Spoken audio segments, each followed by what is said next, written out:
Hey guys, this is Geek Out Everything, and today in this video I'm going to be showing you how you can make your Android look like a stock Android without actually installing a custom ROM.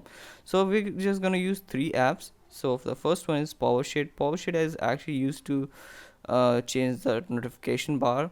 It's just a pretty simple app, nothing much. Just open it and it will automatically do the things for you. And the next one is Volume Styles. Volume Styles is actually to change the your volume bar in any style you want. Basically it has stock one also, so we're going to use the stock one, but you can choose any style from these from the app itself.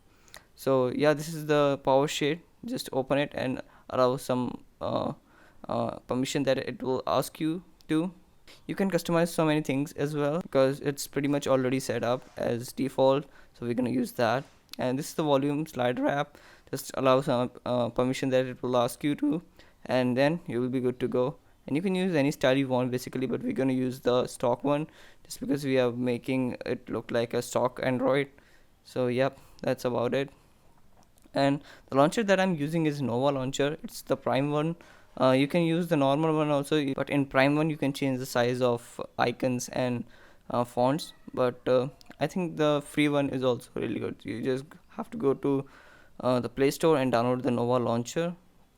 It's like that. Search for it. Here it is. You just download it and run it.